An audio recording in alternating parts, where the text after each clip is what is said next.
जब चंद्रयान 3 चांद के करीब पहुंचा तो चंद्रयान 2 जिंदा हो गया। चंद्रयान 3 कनेक्ट हो गया चंद्रयान 2 से। जी हाँ दोस्तों, चंद्रयान 3 के आगे के सफर में सहायता करेगा चंद्रयान 2।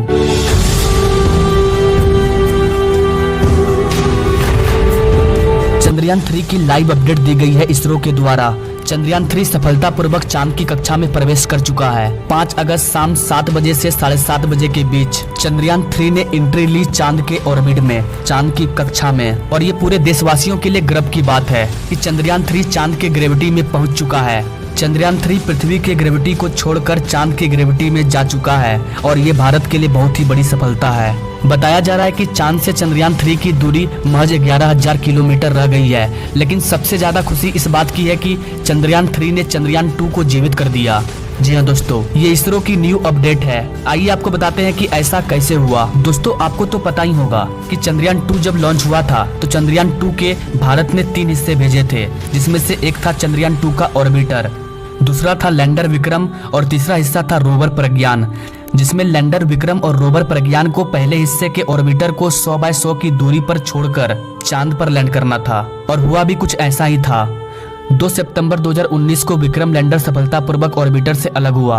अलग होने के बाद ऑर्बिटर लगातार 100 की ऊंचाई पर घूम रहा था, चांद की परिक्रमा लगा रहा था और विक्रम लैंडर के मैसेज को लगातार पृथ्वी पर भेज रहा था और पृथ्वी से इसरो के वैज्ञानिकों के कमांड और मैसेज को विक्रम लैंडर तक भेज रहा था।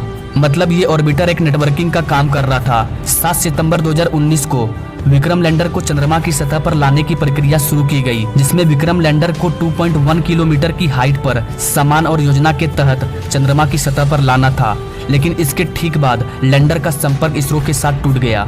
विक्रम लैंडर और रोवर प्रज्ञान क्रैश लैंडिंग के वक्त चांद पर उसी दिन जलकर राख हो गए थे, जिसकी जानकारी ऑर्बिटर ने दी थी। लेकिन पहला हिस्सा जो कि ऑर्बिटर है वो एकदम सही है, क्योंकि वो लैंडर विक्रम और प्रज्ञान रोवर से पहले ही अलग हो चुका था।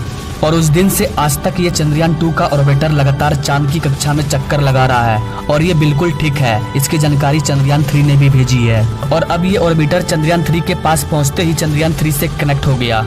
चंद्रयान 2 का ऑर्बिटर ही चंद्रयान 3 के उतरने के लिए, चांद पर लैंड करने के लिए उचित स्थान का चुनाव करेगा। और गाइस, यहाँ आपको बताना चाहेंगे कि चंद्रयान 3 के लैंड करने के लिए इस बार 2 स्थान का चयनित किया गया है। जी हाँ दोस्तों, 2 स्थान को चुना गया है। अगर एक स्थान पर चंद्रयान 3 लैंड नहीं कर पाया तो उसे दूसरे स्थान पर लैंड करवाया जाएगा। इसरो पहले ही साफ कर चुका है कि चंद्रयान 3 अपने साथ 3 अलग अलग चीज लेकर जा रहा है। सबसे पहला है उड़ने वाला हिस्सा, जिसे प्रोपल्शन मॉड्यूल कहते हैं। दूसरा हिस्सा है उतारने वाला हिस्सा, जिसे लैंडर मॉड्यूल कहते हैं। और आखिरी तीसरा हिस्सा है घूमने घुमाने और जानकारी जुटाने वाला हिस्सा, जिसे रोवर कहते हैं। क्योंकि चंद्रयान 2 का ऑर्बिटर सही है, इसलिए चंद्रयान 3 में ऑर्बिटर वाला हिस्सा नहीं भेजा गया है, क्योंकि चंद्रयान 2 का जो ऑर्बिटर है वो सही से काम कर रहा है। और गाइस, आपको बता दें कि इसरो इसी ऑर्बिटर का इस्तेमाल करेगा कमांड को भेजने और चंद्रयान 3 को मैसेज आदान प्रदान करने के लिए। चंद्रयान 2 के लैंडिंग के लिए जितना एरिया निर्धारित किया गया था, चंद्रयान 3 के लिए उससे कहीं ज्यादा एरिया का निर्धारित किया गया है। मतलब कि उसमें काफी इजाफा किया गया है, उसे बढ़ा दिया गया है। चंद्रयान 2 का जो एरिया था वो सीमित था, लेकिन चंद्रयान 3 का जो एरिया है उसे बढ़ा दिया गया है। चंद्रयान 3 के सेंसर को अगर लैंडिंग के लिए पहला जगह उपयुक्त नहीं लगा तो वो दूसरे जगह पर लैंड कर सकता है। इतना ही नहीं गाइस, सॉफ्ट लैंडिंग बिना किसी दिक्कत के हो, इसके लिए तीसरा विकल्प भी तैयार रहेगा। चंद्रयान 3 को टारगेट स्थल से आगे पीछे ले जाने यानी कि मूव करने की भी व्यवस्था की गई है। चंद्रयान 3 1 किलोमीटर के दायरे में सुरक्षित लैंडिंग कर सकता है। अगर उसे लैंडिंग का पहला स्थान अच्छा नहीं लगा तो वो दूसरे जगह पर जाएगा। अगर उसे दूसरा भी पसंद नहीं आया तो वो तीसरे जगह पर जाएगा। इस तरह से 1 किलोमीटर एरिया को चयनित किया गया है।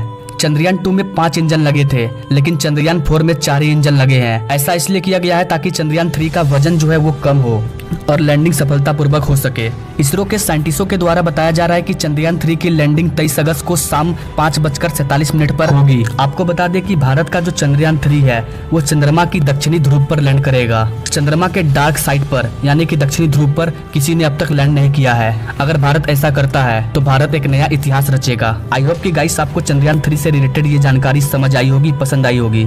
अगर हाँ तो इसे अपने दोस्तों और फैमिली तक शेयर करना ना भूलें। मिलते हैं नेक्स्ट वीडियो में एक नई जानकारी के साथ, तब तक के लिए जय हिंद।